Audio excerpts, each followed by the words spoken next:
बिस्मिल्लाहिर्रहमानिर्रहीम। अस्सलाम वालेकुम। जियो टीवी नेटवर्क से डॉक्टर शाहिद मसूद। वो जिन्होंने दास्तान अलिफ लैला पढ़ी है, उन्हें बगदाद की अजमत और शान और शौकत का शायद कुछ अंदाज़ा हो कि मुसलमानों ने यूं तो बसरा, दमिश्क, गरनाता और बर सगीर में दिल्ली, लखनऊ समेत कई शहर आबाद किए, लेकिन शायद ही कोई शहर रौनक, तहजीब व तमद्दुन, आबादी, बाजारों, महल्लात में बगदाद का हम पल्ला रहा हो। दुनिया के हर हिस्से से, हर खित्ते से, चीन, ईरान, रोम, हिंदुस्तान, अफरंग से ऐशर व इशरत का सामान बगदाद को खिंचाता और बकौल अरबी शायर दजला का किनारा हसीनों से पुर और शहर के चौक मारुकों से चमकते थे। खलीफा मोतसम बिल्लाह के दौर में फरागत की मजीद फरावानी हुई। घर घर बागीचे, फलदार दरख्तों के लिए पानी दजला और फरात की नहरों से लाया जाता और बागात की ऐसी भरमार कि पूरा शहर खुशबू और महक के बोझ से बोझल रहता। कुरान जहां कौमों पर पड़ने वाले अजाबों की मुख्तलिफ सूरतें बयान करता है, वहीं एक शक्ल तफरकाबाजी और खाना जंगी की भी बयान करता है, और ये भी कि कानून कुदरत सबके लिए यकसा होता है। खराबी अमूमन अंदर से ही पैदा होती है और फिर फोड़ा सरतान बन के पूरे निज़ाम को अपनी लपेट में ले लेता है। चुनांचे जब हलाकू खान के लश्कर ने बगदाद का रुख किया तो खलीफा के सबसे बाएतमाद वजीर इब्ने अकलमी ने कहा कि भला ये जाहिल, गवार, उजड़, मंगोल, तातारी ये बगदाद पे किस तरह काबू पा सकते हैं, ये किस तरह गलबा हासिल कर सकते हैं। अगर हमारे बच्चे और औरतें ही अपने मकानों और दीवारों पर चढ़ के खड़े हो जाएं और इन मंगोलों पे एक एक पत्थर मारने लगे तो ये सारे मारे जाएंगे। चंद आवाजें बुलंद हुई दरबार में कि अमीरुल मोमिनीन शहर से बाहर गए लश्करों को वापस बुलवा के शहर के दिफा का इंतजाम कीजिए, लेकिन खलीफा को अपने दाना वजीर की ख्वाबावर बातों पर इस कदर एतमाद था कि वो अपनी खूबसूरत कनीजों में वापस जाके मौसीकी सुन के झूमने लगा। हलाकू खान ने बगदाद का मुहासरा कर लिया। 50 रोज गुजर गए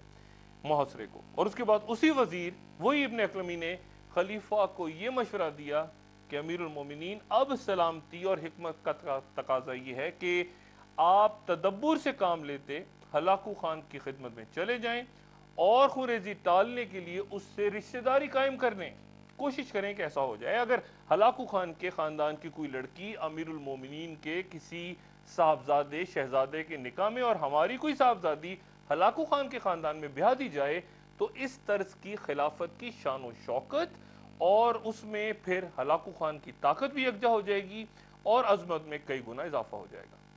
मैं यहाँ इस वजीर के हलाकू खान से खुफिया रवाबित का तस्करा नहीं करना चाहता, लेकिन जब सकूत बगदाद के बाद हलाकू खान ने खलीफा मुतसम बिल्लाह को खाने में बुलाया तो खलीफा के सामने सोने और चांदी के वो जेवरात डाल दिए जो उसने महल से लूटे थे, और ये कहा कि जो कुछ जमा कर रखा था इसे खाइए। खलीफा ने कहा, मैं सोना किस तरह खा सकता हूँ? तो हलाकू खान ने पूछा, फिर इतनी हिफाजत से ये सब कुछ किस दिन के लिए रखा था? इन बड़े संदूकों के फौलाद से अपनी फौज की तलवारें क्यों नहीं तैयार कर ली, और ये सारा सोना, चांदी, हीरे जवाहरात अपने सिपाहियों में क्यों ना तकसीम कर दिए कि वो पहाड़ों के दामन से निकल के मुझसे लड़ते? खलीफा ने सर झुका के कहा, कुदरत को यही मंजूर था। हलाकू खान का जवाब था कि बादशाह सलामत, अब जो कुछ मैं करने जा रहा हूं उसे भी कुदरत का फैसला समझिएगा। तारीख सफ़ात फिर ये बयान करते हैं कि खलीफा और उसके बेटों को जिंदा नमदे में लपेट कर सी दिया गया और खूंखार मंगोलों ने उस नमदे पर घोड़े दौड़ा के खलीफा और उसकी औलाद को रोंद डाला, और तलवार से कत्ल के बजाय इस तरह घोड़ों की सिमों तले रोंदने की वजह ये तारीख बयान करती है कि हलाकू खान को यह मशवरा दिया गया था कि अगर जमीन पे खलीफा का खून गिर गया तो ये मंगोलों के लिए बदशगुनी होगी।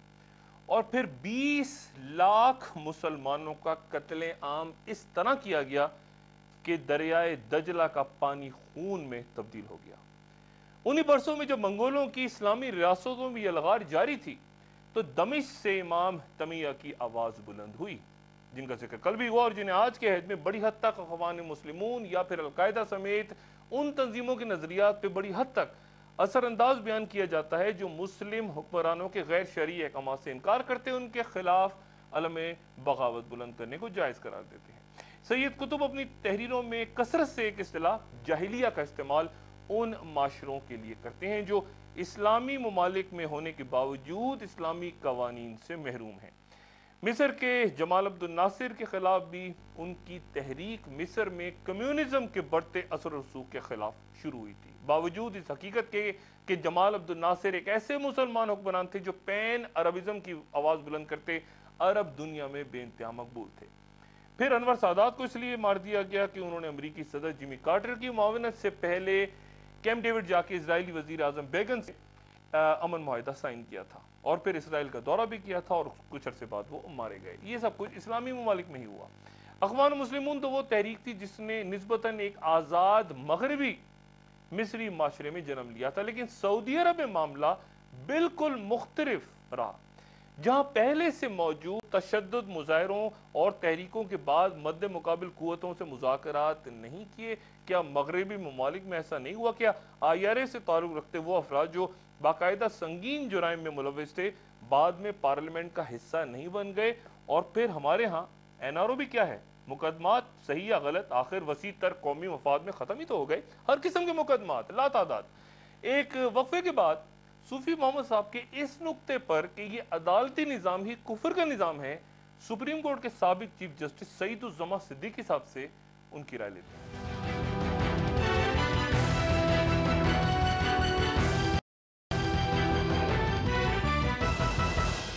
ویلکم بیک خواتین و حضرات۔ صوفی محمد صاحب کا یا طالبان کا نقطہ نظر، ان کا نظام یا وہ جو چاہتے ہیں وہ کس حد تک درست ہے یا غلط، ان کے صرف اس ایک نقطے پہ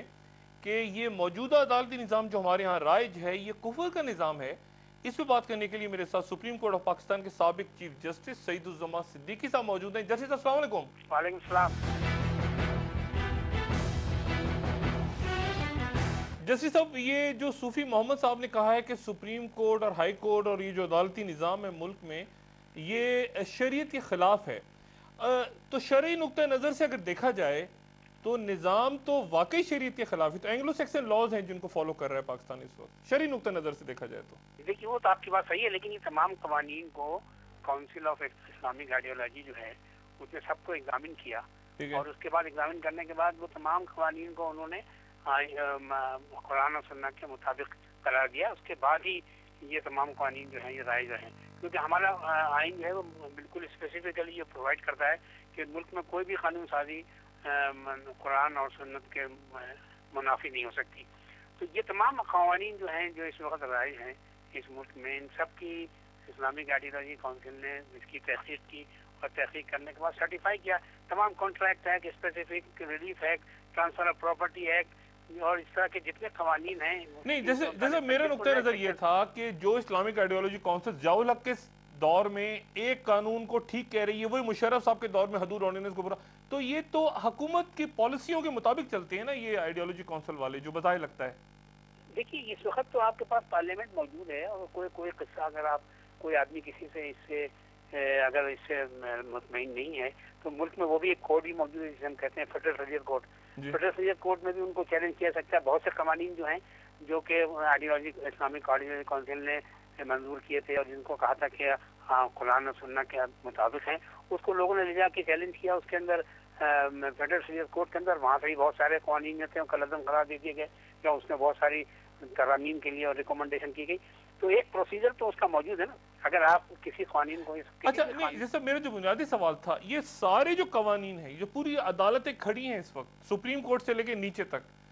یہ انگریز کا سسٹم چل رہا ہے نا ہمارے پاکستان میں، British system, Anglo Saxon system چل رہا ہے نا اس وقت؟ وہ آپ سے میں اتفاق ہے مجھے کہ جو اس کورٹوں کا اسٹرکچر ہے اور جو کورٹوں کا جو کام کرنے کا طریقہ کار ہے وہ وہی اینگلو سیکشن ہے۔ We have inherited from